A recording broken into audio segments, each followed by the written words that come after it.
നമസ്കാരം. NTP ന്യൂസിൻ്റെ പുതിയൊരു വീഡിയോയിലേക്ക് എല്ലാവർക്കും സ്വാഗതം. ഈ അടുത്ത് നമ്മൾ കേട്ട കേരള മനസാക്ഷി ഒന്നടങ്കം ഞെട്ടിത്തരിച്ചുപോയ ഒരു വാർത്തയുണ്ട്. ഒരു 13കാരി ആസൂത്രണം ചെയ്ത് നടപ്പിലാക്കിയ കരുവറ്റയിലെ വയോധികൻ്റെ കൊലപാതകം.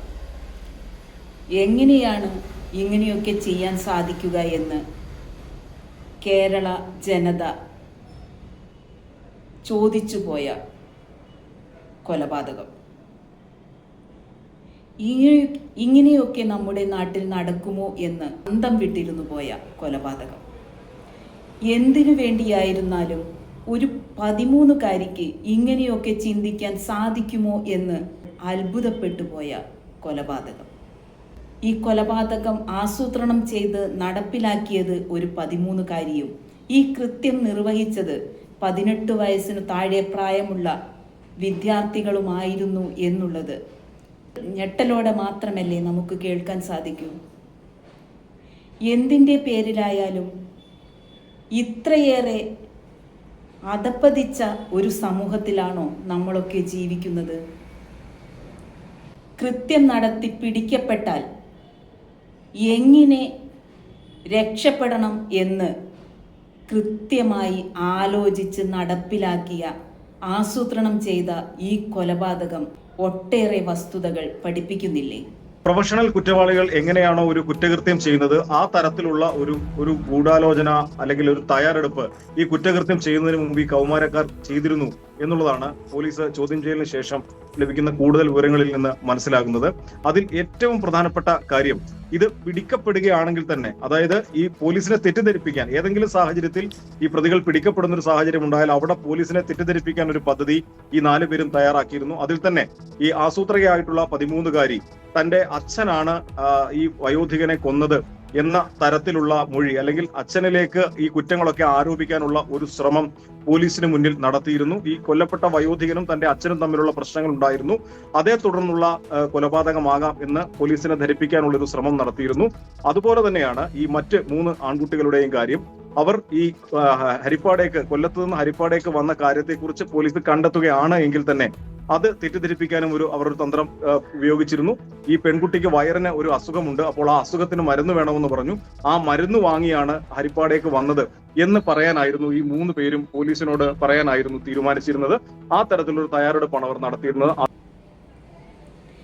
എങ്ങനെയാണ് കൗമാരപ്രായക്കാർക്ക് ഇങ്ങനെയൊക്കെ ചിന്തിക്കാൻ സാധിക്കുന്നത് എന്നത് വളരെയേറെ പ്രാധാന്യത്തോടു കൂടി ചർച്ച ചെയ്യേണ്ട കാര്യമാണ്. വിദ്യാർത്ഥികൾ ഇത്രയേറെ മാറിപ്പോയ സമൂഹത്തിലാണോ നമ്മളൊക്കെ ജീവിക്കുന്നത്? കേരളം എന്നുള്ളത് ദൈവത്തിൻ്റെ സ്വന്തം നാട് എന്ന് പാടി പുകഴ്ത്താറുണ്ട്.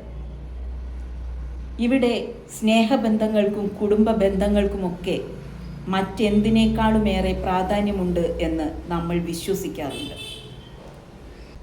നമ്മുടെയൊക്കെ യാത്ര എങ്ങോട്ടാണ് എന്നതിനെക്കുറിച്ച് ആകുലപ്പെടാറില്ലേ? ഇവിടെ കരുവാറ്റയിൽ നടന്ന കൊലപാതകം ഒട്ടേറെ വസ്തുതകളിലേക്ക് വിരൽ ചൂണ്ടുന്നുണ്ട്. ഒരു കൊലപാതകം എങ്ങനെ ആസൂത്രണം ചെയ്യാമെന്നും അത് എങ്ങനെ നടപ്പിലാക്കാമെന്നും ഇത്ര കൃത്യമായി 18 വയസ്സിനു താഴെയുള്ളവർ നടപ്പിലാക്കുമെന്ന് നമ്മളൊക്കെ സ്വപ്നത്തിലെങ്കിലും വിചാരിച്ചിട്ടുണ്ടാകുമോ? സ്വന്തം അപ്പൂപ്പനെ വകവരുത്താൻ സ്വീകരിച്ച മാർഗങ്ങൾ എന്തൊക്കെയായിരുന്നു? ഇത്ര വിദഗ്ധമായി ആസൂത്രണം ചെയ്ത് നടപ്പിലാക്കിയ കാര്യം കേട്ടപ്പോൾ ഞാനൊക്കെ ചിന്തിച്ചത് നമ്മുടെയൊക്കെ പഴയ കാലത്തെക്കുറിച്ചാണ്. അവിടെ അച്ഛൻ, അമ്മ, ബന്ധുക്കൾ എന്നൊക്കെ പറയുന്നത് നമുക്കൊക്കെ എന്നും സന്തോഷം തരുന്ന കാര്യമായിട്ടേ നമ്മളൊക്കെ ചിന്തിച്ചിട്ടുള്ളൂ. എന്തെങ്കിലുമൊക്കെ കുറ്റപ്പെടുത്തലുകൾ നേരിടേണ്ടി വരുമ്പോൾ രക്ഷിതാക്കളുടെ വാക്കിന് പ്രാധാന്യം നൽകി അവർ പറയുന്നതിനനുസരിച്ച് ജീവിച്ച് വളർന്നു വന്നവരാ നമ്മളൊക്കെ. അവിടെ വൈരാഗ്യ ബുദ്ധിയോ കൊല ചെയ്യാനുള്ള പ്രവണതയോ നമ്മുടെയൊക്കെ മനസ്സിൽ വളർന്നു വന്നിരുന്നു. സ്നേഹിച്ച് അവരെ വളർത്തി വലുതാക്കുന്ന രക്ഷിതാക്കൾ അവരുടെയൊക്കെ മനസ്സിൽ ഓരോ കുട്ടികളെക്കുറിച്ചും ഓരോരോ പ്രതീക്ഷകൾ കാണില്ലേ? എത്ര ഇല്ലായ്മയ്ക്കിടയിലും മക്കളെ ഇല്ലായ്മയൊന്നും അറിയിക്കാതെ അവർ എന്താഗ്രഹിക്കുന്നുവോ അതിനനുസരിച്ച് വളർത്താൻ ശ്രമിക്കുന്നവരല്ലേ നമ്മളൊക്കെ. നമ്മളെയൊക്കെ വളർത്തി വലുതാക്കിയവരുടെ ത്യാഗവും അവരുടെയൊക്കെ വിഷമങ്ങളും കേട്ട് വളർന്ന നമ്മളൊക്കെ എങ്ങനെയാണ് മനുഷ്യരല്ലാതായി മാറുന്നത്? സമൂഹത്തിൽ ഇന്നു നടക്കുന്ന കാര്യങ്ങൾ പലതരത്തിൽ നമുക്ക് വിഷമമുണ്ടാക്കുന്ന വാർത്തകളാണ്. നമുക്കൊക്കെ മനസാക്ഷിയുണ്ട്. ആ മനസാക്ഷിക്കനുസരിച്ച് ജീവിക്കാൻ, നമ്മുടെ കുട്ടികളെ പ്രാപ്തരാക്കാൻ നമുക്ക് സാധിക്കണം. സ്വന്തം ആവശ്യത്തിനു വേണ്ടി എന്തും ചെയ്യാൻ മടിക്കാത്ത ഒരു തലമുറയെയാണോ നമ്മൾ സൃഷ്ടിക്കേണ്ടത്?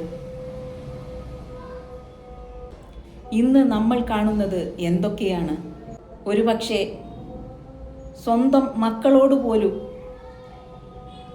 അനീതിയോടുകൂടി പെരുമാറുന്ന അപൂർവം ചില വാർത്തകളെങ്കിലും നമ്മൾ കേട്ടിട്ടുണ്ട്.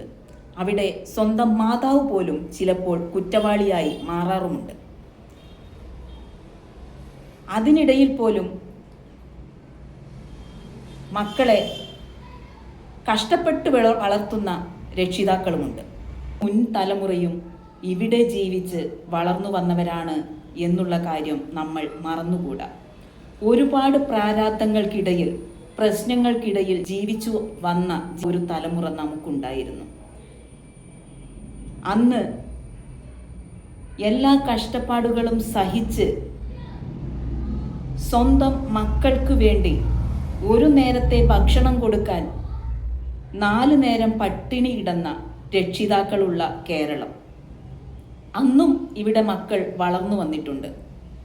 പക്ഷേ അവരൊക്കെ ഈ കഷ്ടപ്പാട് കണ്ടു വളർന്നവരായിരുന്നു. രക്ഷിതാക്കളുടെ വിഷമങ്ങളിൽ വളരെയേറെ വിഷമിച്ചുകൊണ്ട് ജീവിച്ചു വന്നവരായിരുന്നു. നഷ്ടപ്പെടുത്താനുള്ളത് നഷ്ടപ്പെടുത്താനും രക്ഷിതാക്കൾക്ക് അല്പമെങ്കിലും ആശ്വാസമാകുന്ന എന്തെങ്കിലുമൊക്കെ കാര്യങ്ങൾ ചെയ്യണമെന്നും ആഗ്രഹിച്ചുകൊണ്ട് ജീവിച്ചു വന്നവർ തന്നെയായിരുന്നു. അവർക്കിടയിൽ ഇത്തരം ക്രൂരതകൾ നമ്മൾ കേട്ടിട്ടുണ്ടായിരുന്നു. തങ്ങൾക്ക് ലഭിക്കാതെ പോയ കാര്യങ്ങളൊക്കെ ഞങ്ങളുടെ മക്കൾക്ക് നേടിക്കൊടുക്കണം എന്ന് ആഗ്രഹിച്ചുകൊണ്ട് അവർക്ക് വേണ്ടി ജീവിക്കുന്നവരല്ലേ മാതാപിതാക്കൾ? പക്ഷേ നമ്മുടെ കാലഘട്ടം മാറുന്നതിനനുസരിച്ച് ബന്ധങ്ങളിൽ വിള്ളലുകൾ വീഴുന്നു എന്നുള്ള യാഥാർത്ഥ്യത്തിനു നേരെയല്ലേ നമ്മൾ വിരൽ ചൂണ്ടുന്നത്? കുടുംബ ബന്ധത്തിൻ്റെ പ്രാധാന്യം മനസ്സിലാക്കി മക്കളെ വളർത്തിക്കൊണ്ടുവരുന്നതിൽ എവിടെയൊക്കെയോ നമുക്ക് പാളിച്ചകൾ സംഭവിക്കുന്നില്ലേ? ഓരോ രക്ഷിതാക്കളും ചിന്തിക്കേണ്ടത് ഇതൊക്കെ തന്നെയാണ്. ഓരോ ദിവസം മക്കൾക്ക് വേണ്ടി ജീവിക്കുമ്പോഴും നമ്മൾ ഒരു കാര്യം മറന്നുകൂടാ. നാളെ സമൂഹത്തിന് ഉപകരിക്കേണ്ട രീതിയിൽ നല്ല മനുഷ്യരായി മക്കളെ വളർത്താൻ നമുക്ക് കഴിയണം. ഇന്നത്തെ കാലഘട്ടത്തെക്കുറിച്ച് നിങ്ങളൊക്കെ ഒന്ന് ചിന്തിച്ചു നോക്കൂ. ഐഫോൺ വാങ്ങാനും സ്വന്തം കൂട്ടുകാരന് ബൈക്ക് വാങ്ങാനും വേണ്ടിയാണ് ഈ കൊലപാതകം ചെയ്തത് എന്ന് ആ കുട്ടി പറഞ്ഞപ്പോൾ ശരിക്കും ഞെട്ടിപ്പോയി. മുമ്പ് നമുക്കൊക്കെ നല്ല സൗഹൃദങ്ങളുണ്ടായിരുന്നു. എന്തും തുറന്നു പറയാൻ കഴിയുന്ന നല്ല സൗഹൃദങ്ങൾ. കുടുംബത്തിലായാലും എന്തും കേൾക്കാൻ തയ്യാറാകുന്ന രക്ഷിതാക്കളുണ്ടായിരുന്നു. സങ്കടങ്ങൾ ഇറക്കി വയ്ക്കാൻ സഹോദരങ്ങളുണ്ടായിരുന്നു. ഏതു തരത്തിലാണ് സൗഹൃദങ്ങളെ ഇന്നത്തെ കുട്ടികൾ സമീപിക്കുന്നത് എന്നുള്ളത് ആശങ്കയോടുകൂടി കാണേണ്ട കാര്യം തന്നെയാണ്. ഇവിടെ സ്വന്തം കാര്യത്തിനു വേണ്ടി എന്തും ചെയ്യാൻ തയ്യാറായി നിന്ന ഈ 13കാരിക്ക് കൂട്ടായി വന്നത് കൗമാരപ്രായക്കാരായ സുഹൃത്തുക്കളായിരുന്നു എന്നുള്ളത് കൂടി ഇതോടൊപ്പം ചേർത്ത് വായിക്കേണ്ടതുണ്ട്. മുമ്പൊക്കെ ഭക്ഷണം കഴിക്കാൻ സാഹചര്യമില്ലാതിരുന്ന സുഹൃത്തുക്കൾ സ്കൂളിലേക്ക് വരുമ്പോൾ പരസ്പരം പങ്കുവെച്ച് ഭക്ഷണം കഴിച്ച ഒരു കാലം നമുക്കുണ്ടായിരുന്നു.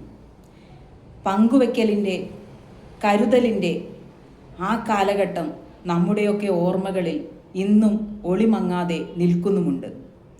പക്ഷേ ഇന്ന് ആ പങ്കുവെക്കലിൻ്റെ, കരുതലിൻ്റെ കാലം ഇല്ലാതാകുന്നു എന്നാണ് മനസ്സിലാക്കേണ്ടത്.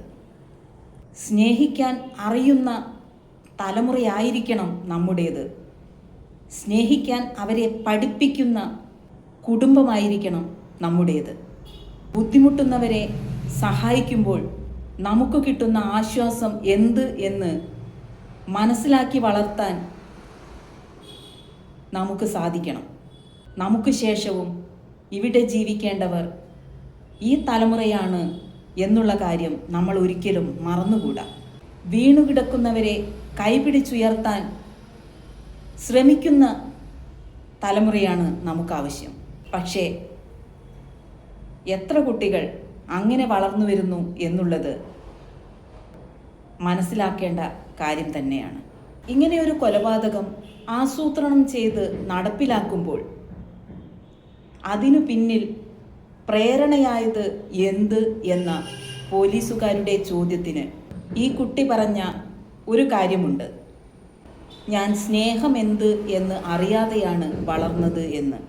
സത്യമാണോ എന്നൊന്നും നമുക്കറിയില്ല. പോലീസുകാരോട് കുട്ടി പറഞ്ഞ കാര്യമാണ്. ഈ ഒരു കാര്യം കേട്ടപ്പോൾ എനിക്ക് പറയാൻ തോന്നിയത്, നമ്മുടെയൊക്കെ മക്കൾ ജനിച്ചതിനു ശേഷം അവരെ വളർത്തി വലുതാക്കുന്ന മാതാപിതാക്കൾ ശ്രദ്ധിക്കേണ്ട ചില കാര്യങ്ങളുണ്ട്. നാളെ നമ്മുടെ സമൂഹത്തിന് ബാധ്യതയായി മക്കളെ വളർത്താതിരിക്കുക എന്നുള്ളതാണ് പ്രധാനം. പല പ്രശ്നങ്ങളുടെ പേരിലും രക്ഷിതാക്കൾ വേർപിരിഞ്ഞ് കഴിയുമ്പോഴും അതിനിടയിൽ പെട്ടുപോകുന്ന ചില കുട്ടികളുണ്ട്.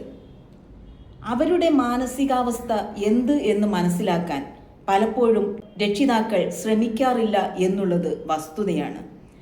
അവിടെ അവർക്ക് ഏറ്റവും പ്രധാനം എന്ന് പറയുന്നത് ഒരുപക്ഷെ അവരുടെ ഈഗോയും അതോടൊപ്പം അവർ നേരിടുന്ന പ്രശ്നങ്ങളും മാത്രമായി പോകുന്നു എന്നുള്ളത് ഏറ്റവും വലിയ ദുരന്തത്തിന് വഴിവെക്കുമ്പോഴാണ് തിരിച്ചറിയുന്നത്.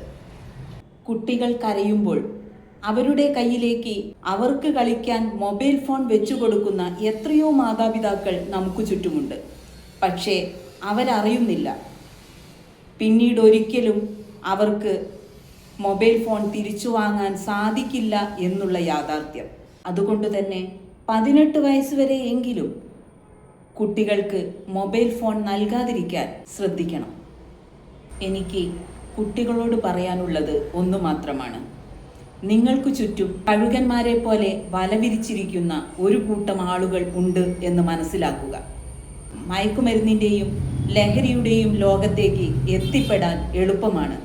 പക്ഷേ നിങ്ങൾ തിരിച്ചു വരണം എന്ന് ആഗ്രഹിച്ചാൽ പോലും പിന്നീട് അതിൽ നിന്ന് ഒരു മോചനമുണ്ടാകില്ല എന്ന യാഥാർത്ഥ്യം ഉൾക്കൊള്ളുക. വിവേകത്തോടുകൂടി ചിന്തിക്കാനും പെരുമാറാനും നിങ്ങൾക്ക് സാധിക്കണം എന്ന് മാത്രമാണ് നിങ്ങളോട് പറയാനുള്ളത്. ഒരിക്കലും പ്രലോഭനങ്ങളിൽ വീണുപോകാതെ, തെറ്റുകൾ ചെയ്യാതെ ജീവിക്കാൻ നിങ്ങൾക്ക് സാധിക്കണം. കുട്ടികളുടെ സന്തോഷത്തിലും സങ്കടത്തിലുമൊക്കെ ഒപ്പം നിൽക്കാൻ, തെറ്റുകൾ കാണുമ്പോൾ സ്നേഹത്തോടു കൂടി ശാസിക്കാൻ, തിരുത്താൻ രക്ഷിതാക്കൾ ഒപ്പമുണ്ട് എന്ന ഒരു തോന്നൽ കുട്ടികൾക്കുണ്ടാകുമ്പോൾ ഒരിക്കലും അവർ വഴിതെറ്റിപ്പോകില്ല എന്ന വസ്തുത മനസ്സിലാക്കി പെരുമാറാൻ നമുക്ക് സാധിക്കട്ടെ എന്ന് മാത്രം ആഗ്രഹിച്ചുകൊണ്ട് നിർത്തുന്നു.